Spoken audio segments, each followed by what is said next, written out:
ये कहानी है जब दुनिया के खत्म होते ही सभी साइंटिस्ट्स ने मिलकर एक ऐसे शहर का निर्माण किया जो जमीन के कई किलोमीटर नीचे था।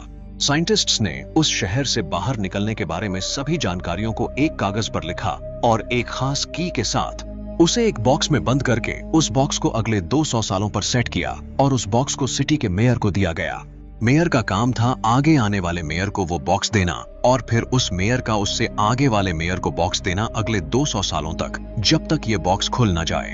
ये बॉक्स कई मेयर्स के हाथ में गया मगर एक मेयर की डेथ जवानी में ही हो गई और ये चेन यहीं टूट गई। वो बॉक्स उस मेयर के स्टोर रूम में रख दिया गया और धीरे धीरे उसे भुला भी दिया गया। अब 200 साल पूरी तरह गुजर चुके थे और अब बॉक्स खुल चुका था। अब हम एक डून नाम के लड़के को देखते हैं जिसके लिए आज का दिन बेहद खास होने वाला था, क्योंकि आज उसकी पढ़ाई पूरी होने के बाद उसे इस शहर में कोई काम दिया जाना था। तभी एकदम से उस पूरे शहर की लाइट चली जाती है और हर तरफ अंधेरा छा जाता है। सभी इसे ब्लैकआउट कहा करते थे और ये दिन ब दिन लंबी होती जा रही थी। डून एक बेहद इंटेलिजेंट लड़का था और वो चाहता था कि उसे उस जनरेटर में काम मिले जो पूरे शहर को बिजली दे रहा है। उस जनरेटर में खराबी आ चुकी थी और बीच बीच में पूरा शहर अंधेरे का शिकार हो जाया करता था। अब वो वक्त आता है जब सभी को उनके काम दिए जाने थे। सभी वक्त पर पहुंच चुके थे केवल एक लड़की लीना को छोड़कर। लीना इस एम्बर नाम के शहर की गलियों में भागती हुई किसी तरह वहां पहुंच जाती है।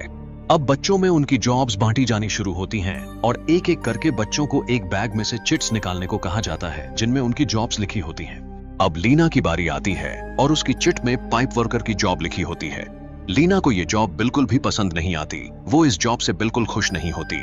अब बारी डून की आती है मगर डून को भी उसकी पसंद की जॉब नहीं मिलती। डून को एक मैसेंजर की जॉब मिलती है।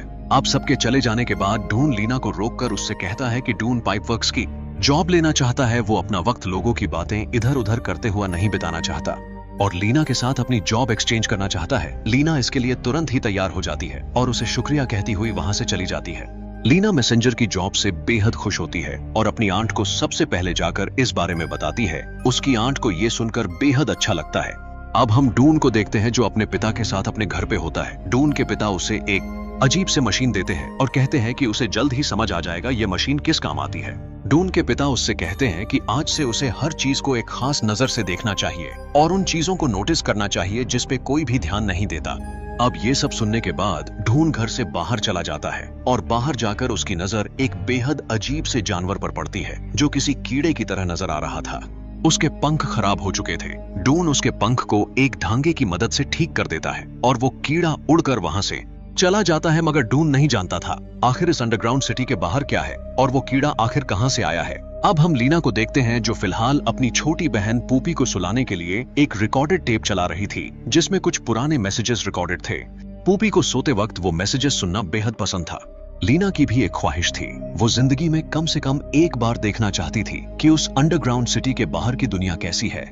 अब अगली सुबह लीना अपनी जॉब के पहले दिन के लिए बेहद एक्साइटेड होती है और वक्त से बहुत पहले ही पहुंच जाती है। वहीं दूसरी तरफ डून पाइपलाइंस के बीच पहुंचता है अपने काम को अच्छे से समझने के लिए, जहां पहले से कुछ और भी लोग काम कर रहे थे। अब लीना को उसकी यूनिफॉर्म दी जाती है और लीना अपनी जगह पर लोगों के मैसेजेस डिलीवर करने चली जाती है। अब डून पाइप वर्क्स में एक बूढ़े आदमी सोल से मिलता है जो उसे सारा काम समझाता है और एक लॉकर देता है जिसमें वो अपना सामान रख सकता था। साथ ही साथ सोल डून को एक लोहे की टोपी देता है और उसमें खुरच कर अपना नाम लिखने को कहता है ताकि अगर उसे कुछ भी हो जाए तो पता चल सके, क्योंकि पिछली बार जिसने इस टोपी को पहना था उसकी पानी में डूबने के कारण मौत हो गई थी। अब डून सोल से कहने की कोशिश करता है कि वो जनरेटर के अंदर की खराबियों को ठीक कर सकता है अगर उसे एक मौका दिया जाए तो, मगर सोल तब तक सो चुका था। अब हम लीना को देखते हैं जो बेहद खुशी खुशी अपना काम कर रही थी, लेकिन तभी उसे एक चीख सुनाई दी। उसने खिड़की से बाहर देखा तो एक आदमी नजर आया जो इस सिटी से बाहर का रास्ता ढूंढना चाहता था मगर किसी चीज से डरकर वापस भाग आया था। अब हम देखते हैं पाइपलाइंस में काम करते करते डून सोल की पॉकेट से एक मैप चुरा लेता है जिसमें पूरे पाइपलाइंस नेटवर्क की जानकारी होती है। अब डून उस मैप के सहारे पाइपलाइन नेटवर्क्स एक्सप्लोर करने का फैसला करता है मगर वो एक कमरे में पहुंच जाता है जहां बहुत सारा खाना रखा हुआ होता है। तभी वहां एक आदमी आता है और डून को धक्के मारकर वहां से निकाल देता है। उसी वक्त एक और ब्लैकआउट होता है और सिटी की सारी लाइट्स ऑन ऑफ हो जाती हैं। मगर ये ब्लैकआउट हर बार से थोड़ा ज्यादा लंबा था। लीना वो बात डून को बताती है कि उसने एक आदमी को देखा जो सिटी से बाहर जाने की कोशिश कर रहा था और उस आदमी ने पानी का भी जिक्र किया था जो इस सिटी में बेहद रेयर है। तभी लाइट वापस आ जाती है और एक अनाउंसमेंट होती है, सभी पाइप वर्कर्स को बुलाया जाता है। जाते जाते लीना डून को एक सिंग देती है जो शायद किसी बीटल का था और लीना को कहीं पड़ा मिला था। आप वहां से लीना सीधे अपने घर अपनी दादी को देखने जाती है कि वो ठीक है या नहीं। वहीं दूसरी तरफ डून को जनरेटर वाले एरिया में बुलाया जाता है जहां वो देखता है कि पूरे सिटी को पावर दे रहे जनरेटर में अब आग लग चुकी है और सिचुएशन बेहद खराब हो चुकी है।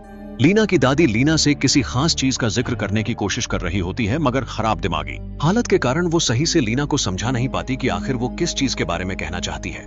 लीना अपनी बहन पूपी को देखती है जो स्टोर रूम में एक लोहे के बक्से में से कुछ कागज निकालकर खा रही होती है। लीना पूपी और उस बक्से को बाहर लेकर आती है। तभी लीना की दादी लीना से कहती है कि यही वो खास चीज है जिसके बारे में वो लीना से बताना चाहती थी। मगर जब लीना दादी से पूछती है कि आखिर इस बक्से में ऐसा क्या है जो वो बताना चाहती थी, तो उसकी दादी कहती है कि उसे कुछ भी याद नहीं, उसे बस इतना याद है कि इस बक्से में कुछ बेहद खास है। अब लीना उस बक्से को अपने पास रख लेती है और वहां से चली जाती है। पाइपलाइंस में सभी बेहद टेंशन में होते हैं क्योंकि जनरेटर अब दिन पे दिन बेहद खराब होता जा रहा था और उस पर अब ज्यादा दिन डिपेंड नहीं रहा जा सकता था। अब लीना अपना काम कर रही थी, तभी वही आदमी जिसने ढूंढ को धक्के मारकर बाहर निकाला था वो लीना से आकर उसका एक मैसेज मेयर तक पहुंचाने को कहता है। वो मैसेज कोड वर्ड्स में था और लीना उसे नहीं समझ पाती, मगर लीना वो मैसेज मेयर तक पहुंचाने चली जाती है। हॉल में घुसते ही लीना आज तक उस शहर में बने सभी मेयर्स की पोर्ट्रेट देखती है जिसमें से 7वां मेयर लीना के खानदान से था। उसकी तस्वीर में लीना देखती है कि उसने वही बॉक्स पकड़ रखा था जो लीना को आज अपने घर के स्टोर रूम से मिला था। अब लीना जाकर वो मैसेज मेयर को सुना देती है, मगर क्यूरियोसिटी में आकर लीना मेयर से पूछती है कि उन तस्वीरों में वो बॉक्स आखिर क्या है, मगर मेयर उसे बिना जवाब दिए वहां से जाने को कहता है। वही डून अपने घर जाकर अपने पिता से उस बीटल की सिंग को दिखाता है, मगर उसका पिता उससे कहता है कि उसे इन सब चीजों के बारे में ज्यादा नहीं सोचना चाहिए। वहीं घर लौटकर लीना उस बॉक्स में रखे कागज को निकालकर देखती है, मगर पूपी ने उस कागज को पूरी तरह फाड़ दिया होता है। लीना को उस बॉक्स में से एक शीशे का टुकड़ा भी मिलता है जिसे लेकर पूपी एक औरत के पास जाती है और वो औरत भी उस टुकड़े को नहीं पहचान पाती। तभी एक और ब्लैकआउट आता है। घर लौटकर लीना अपनी दादी से एक बार फिर पूछने की कोशिश करती है आखिर वो चीज है क्या, मगर दादी की दिमागी हालत अब कुछ बोलने लायक बिल्कुल नहीं बची थी। अब लीना पूपी को भी डॉक्टर के पास ले जाती है जिसे बहुत खांसी आ रही थी। वो डॉक्टर पूपी के मुंह के अंदर से एक कागज का टुकड़ा निकालकर वहां से चली जाती है। पूपी उस कागज को खोलकर उसमें लिखी चीज को पढ़ने की कोशिश कर रही थी कि तभी एक बार फिर ब्लैकआउट आया और फिर लीना की दादी चल बसी। अब लीना और उसकी बहन पूपी अपनी आंट के घर उनके साथ रहने आ गई। अब लीना किसी भी हालत में उस बॉक्स के पीछे का राज जानना चाहती थी। लीना उन कागजों को एक साथ जोड़ती है और उसे लेकर ढून के पास जाती है। इस कागज को देखकर ढून को एक किताब की याद आती है जो कई साल पहले इस शहर को बनाने वालों ने लिखी थी, जिसका जिक्र उन सभी की हिस्ट्री में था। लीना और डून चोरी छुपे उस जगह पर वो किताब खोलकर देख रहे थे जिसमें लिखी चीजें उस फटे हुए कागज से बेहद मिलती जुलती थीं, मगर तभी वहां एक आदमी आ जाता है जिसकी वजह से डून और लीना को वहां से छुपकर भागना पड़ता है। लीना अपना जोड़ा हुआ कागज ढूंढ को दिखाती है जिसमें आखिरी शब्द एग्जिट होता है, जिसका मतलब साफ था। इस कागज पर एम्बर शहर से बाहर जाने का रास्ता लिखा था। अब डून लीना के साथ पाइपलाइंस के बीच पहुंचता है और लीना को एक ऐसी टनल दिखाता है जिसे सोल की मैप से मिटा दिया गया था। इस टनल में कोई राज छुपा था जिसे ढूंढ जानना चाहता था। तभी अचानक उस टनल में 2 लोग कोई सामान लेकर आते हैं, मगर किसी जानवर की आवाज सुनते ही तुरंत डरकर वहां से भाग जाते हैं। तभी लीना और डून सामने से एक बेहद बड़ा और खतरनाक चूहे की तरह दिखने वाला जानवर अपने सामने से गुजरता हुआ देखते हैं। उन्हें बिल्कुल भी समझ नहीं आता आखिर ये क्या चीज है। उन 2 लोगों के गिराए हुए सामान में कुछ खाने की चीजें मौजूद थीं। जो कुछ भी हो रहा था वो उन दोनों की समझ से बिल्कुल बाहर था। तभी उस बड़े जानवर की नजर उन दोनों पर पड़ जाती है और वो जानवर उन दोनों का पीछा करना शुरू कर देता है। डून दूसरे रास्ते भागता है और लीना भागती हुई उसी स्टोर रूम पहुंच जाती है जहां डून पहले भी आ चुका था। अब भागने का रास्ता खत्म हो चुका था और लीना अब फंस चुकी थी। वो जानवर लीना के बेहद करीब आ चुका था, मगर तभी पीछे से ढूंढ आ जाता है जो उस जानवर का ध्यान भटकाकर उसे एक जगह में फंसा देता है। वो दोनों किसी तरह जान बचाकर वहां से भाग निकलते हैं। तभी लीना की नजर ढूंढ के हेलमेट पर पड़ती है जिसमें उसके पिता का नाम भी लिखा था। ढूंढ उसे बताता है कि जिस इंसान ने यह हेलमेट उससे पहले पहना था वो डूबकर मर गया। अब आखिरकार इतने दिनों बाद लीना को अपने पिता की मौत का कारण पता चला था। उसकी मां पहले ही गुजर चुकी थी और लीना अब अनाथ हो चुकी थी। लीना की एक आंट लीना को समझाती है और उसके बहुत रोने पर उसे एक मशीन दिखाती है जो पत्थर को काटकर आगे बढ़ाती थी। इस मशीन का इस्तेमाल करके एम्बर से बाहर जाया जा सकता था, मगर इस मशीन ने भी पहले मौतें देखी थीं। अब हम देखते हैं सिटी का मेयर ब्लैकआउट्स की प्रॉब्लम सॉल्व करने के लिए एक टीम बनाता है जिसका हिस्सा बहुत से लोग बनते हैं। लीना वहां से वापस लौट रही होती है कि तभी एक औरत का कुछ सामान गिर जाता है। इस सामान में बेहद ज्यादा कम मिलने वाले फल मौजूद थे जो कई दिनों से लोगों ने देखे तक नहीं थे। वो औरत कहती है कि ये फल वो अपने एक दोस्त के लिए ले जा रही है, मगर उसका ये दोस्त वही अजीब आदमी था जिसने धक्के मारकर ढूंढ को स्टोर रूम से बाहर निकाला था। अब इतना देखते ही लीना ढूंढ के पास जाती है और उसे सब कुछ बताती है, जिसके बाद वो दोनों चुपकर मेयर के रूम में पाइपलाइन के रास्ते जाने का फैसला करते हैं। वो लोग वहां जो देखते हैं उन्हें अपनी आंखों पर विश्वास नहीं होता। वहां ढेर सारा खाना रखा हुआ नजर आता है जो कई सालों से लोगों को देखने तक को नसीब नहीं था। वहां मेयर खाते खाते अपनी कुर्सी पर सो चुका था। पूरा शहर परेशानियों से भरा था, मगर मेयर अपनी कुर्सी पर बैठा नायाब खाने खा रहा था। अब वो लोग चुपचाप वहां से बाहर आ जाते हैं और लीना ढूंढ को अपने घर लेकर जाती है, जहां पूपी के सोने का वक्त हो चुका था। लीना डून से वो रिकॉर्डेड टेप चलाने को कहती है जिसमें पुरानी रिकॉर्डिंग्स मौजूद थीं। डून को उस रिकॉर्डिंग में कुछ बेहद काम की चीज सुनाई दे देती है और डून तुरंत ही वहां से चला जाता है। जाते जाते लीना डून से कहती है कि वो दोनों दोबारा ग्रीन हाउस पर मिलेंगे। डून ने अपने पिता की आवाज उस टेप मशीन में सुनी थी जिसमें लीना के पिता से कह रहे थे कि वो दोनों मिलकर इस शहर से बाहर जा सकते हैं।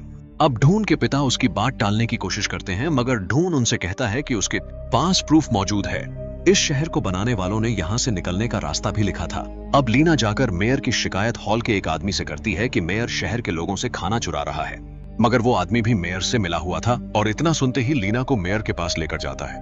मगर वहां मेयर की नजर लीना के हाथों में रखे उस बॉक्स पर पड़ती है। मेयर उस बॉक्स को लीना से छीनने की कोशिश करता है, मगर तभी एक ब्लैकआउट आता है और लीना वहां से बचकर भाग निकलती है। अब मेयर अपने आदमियों को लीना को ढूंढने भेज देता है। उसी वक्त शहर में कोई फंक्शन होने वाला था, जिसके कारण बेहद भीड़ भाड़ का माहौल था। अब मेयर के आदमी लीना के दोस्त ढून के घर भी पहुंच जाते हैं, मगर ढून का पिता बेहद चालाकी के साथ उन लोगों का ध्यान भटकाता है और इतने में ढून वहां से भाग निकलता है। अब वो लोग लीना के घर पर पहुंचते हैं, जहां लीना की आंट और बहन मौजूद थीं, मगर लीना उन्हें वहां नहीं मिली। मगर लीना की आंट सभी चीजों से अनजान उन सभी को बता देती है कि लीना आज अपने फ्रेंड से ग्रीन हाउस पर मिलने वाली थी। अब मेयर के आदमी शहर भर में पोस्टर छापने शुरू कर देते हैं और डून और लीना को खोजने पर इनाम लगा दिया जाता है। डून और लीना किसी तरह छुपकर उनसे बच जाते हैं। अब लीना डून को वो मशीन दिखाती है जो उसे क्लैरी ने दिखाई थी, जिसका इस्तेमाल करके जमीन के नीचे रास्ता बनाकर चला जा सकता था।